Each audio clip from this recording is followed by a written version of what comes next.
This channel is supported by TrueFire. TrueFire is an online library of lessons from some of my favourite players. There's thousands of lessons on there. You can use the promo code JNC40 to get 40% off of any of their courses.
I think it was a week, maybe a little more ago, that this little boy came out, the Pod Express. This completely blindsided me.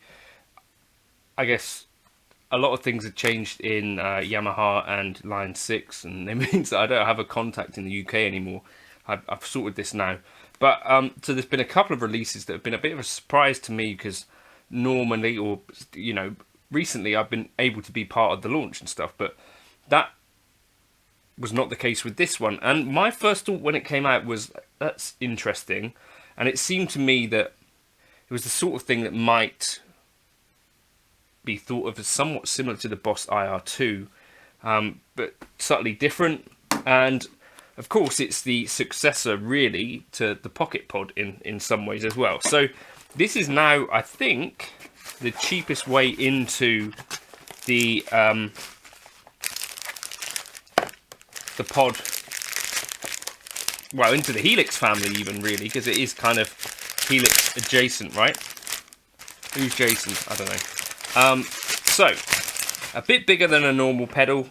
It is definitely plastic. You've got space for 3 AA batteries in there.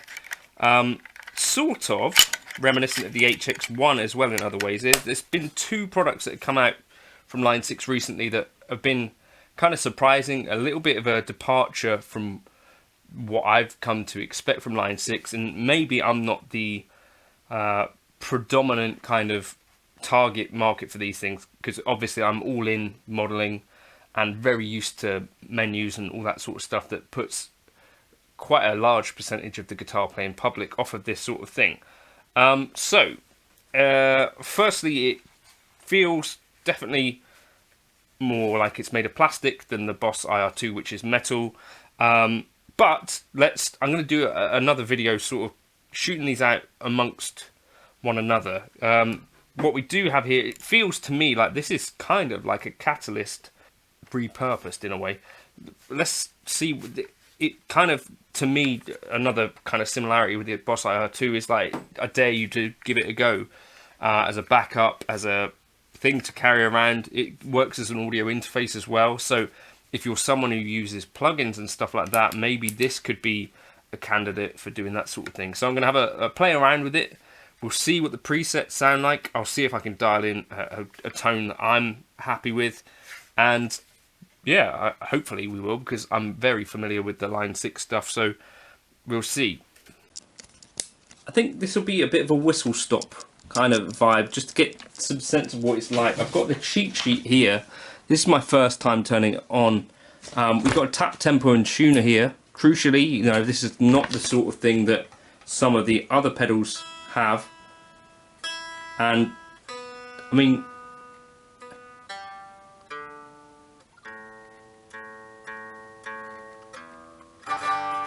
that's not bad at all, is it? That's pretty cool. We've got presets on here, I think 21 or something like that. Press on and tap for preset up down mode. On is turning all effects on and off, or you can reassign that. So let's...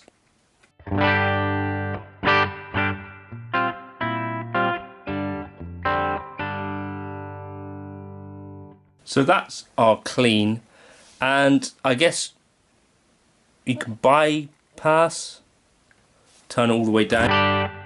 As we turn up, analog, digital.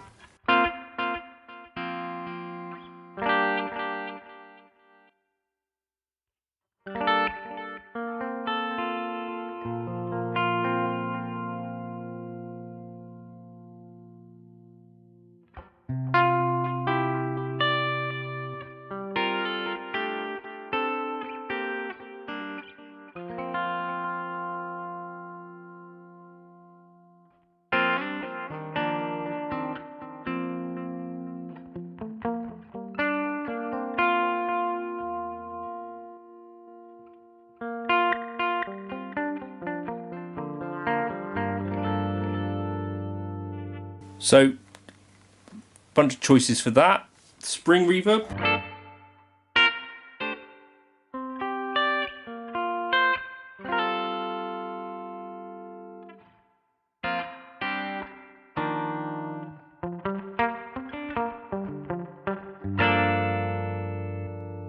Hall reverb.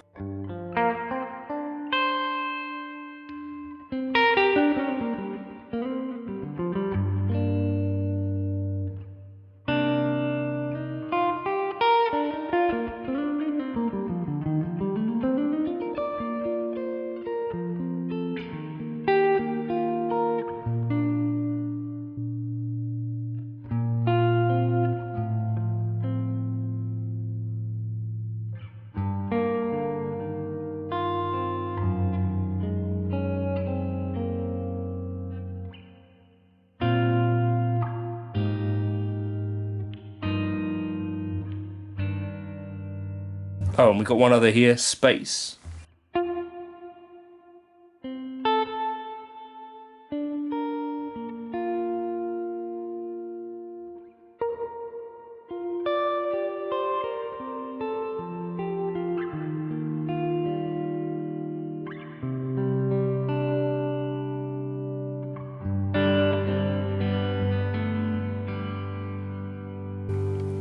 And over here, is that a ping pong delay?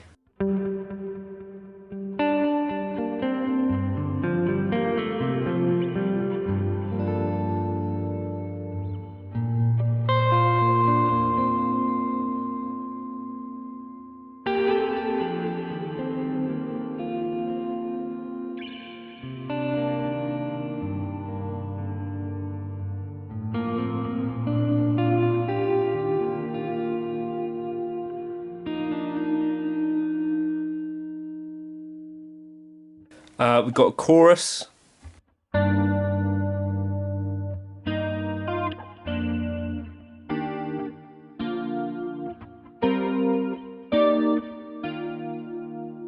Flanger.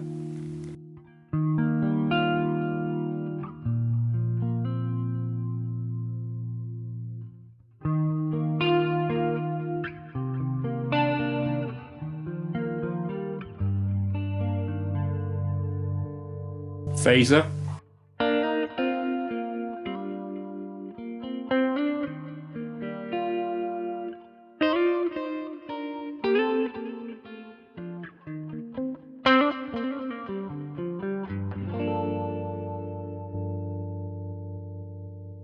And a tremolo.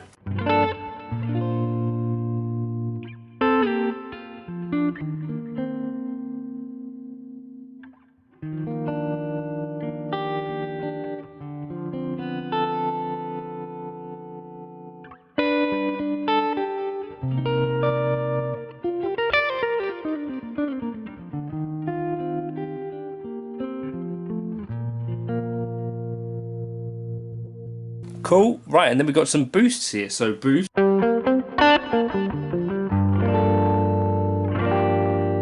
overdrive,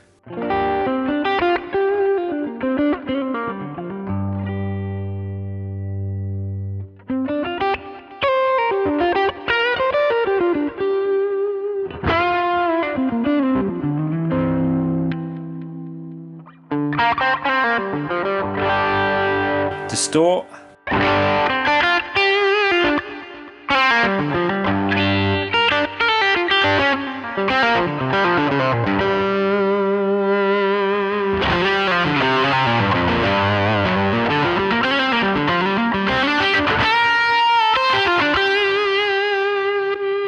and a fuzz.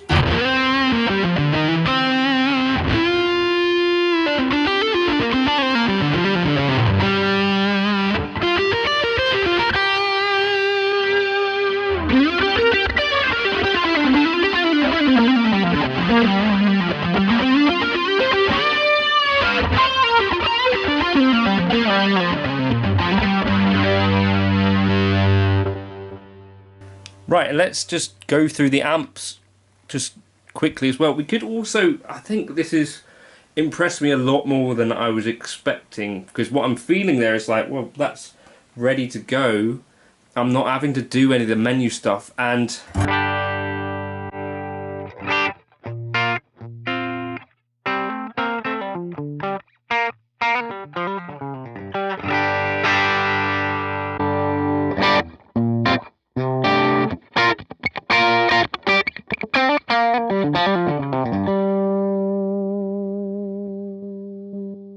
it's just like sort of try an idea.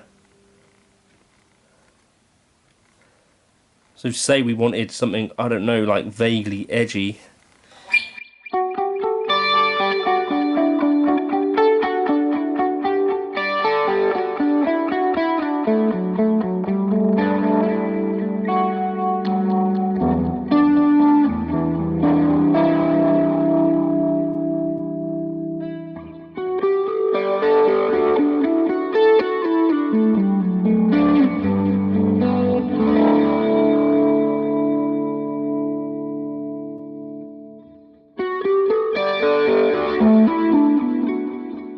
For some reason that amp's quite a lot louder.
I think I have to put my hands up and say I wasn't necessarily expecting too much from this.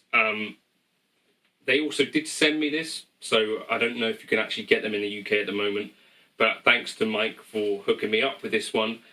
As I said before in another video, I wasn't exactly sure about how this might fit into my personal kind of setup as someone who's very much invested in kind of Helix native, HX stomps. I've got a Helix floor if I want the full experience. But I can totally see this being the sort of thing that does fit into a bunch of people's kind of lives.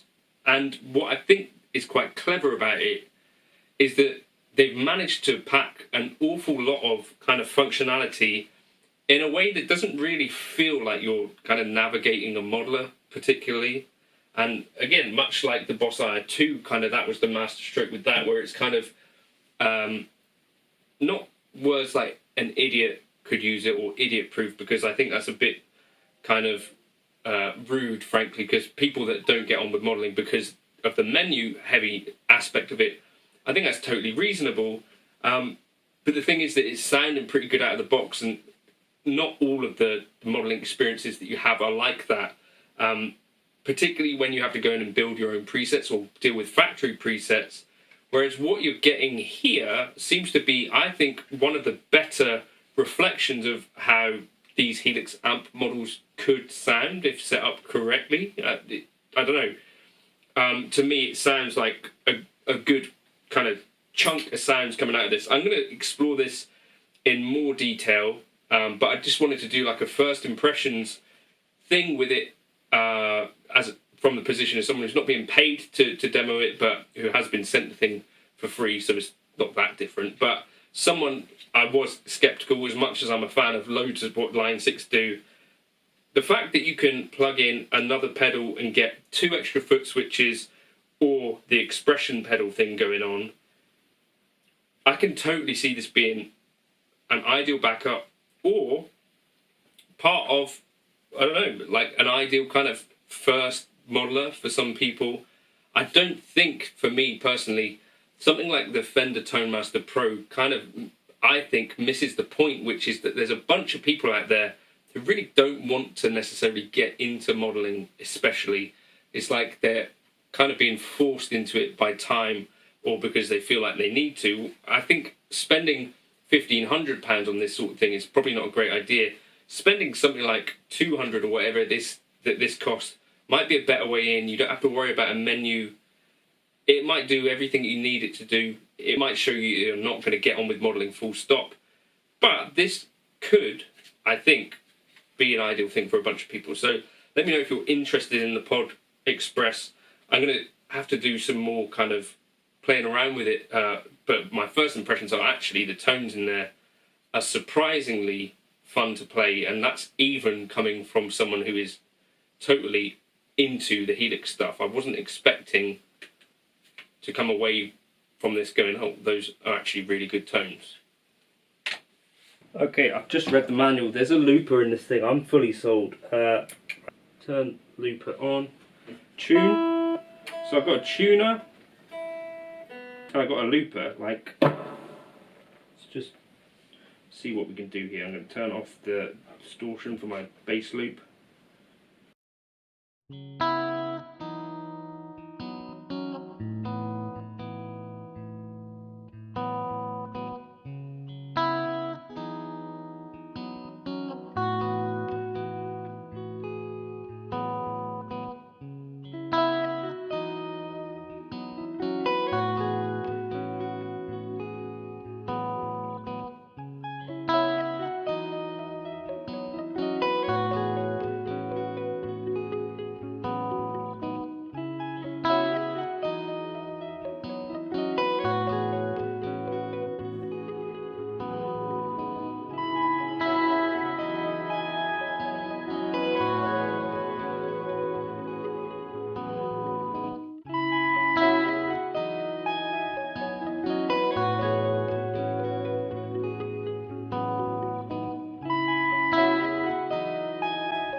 I can actually change amp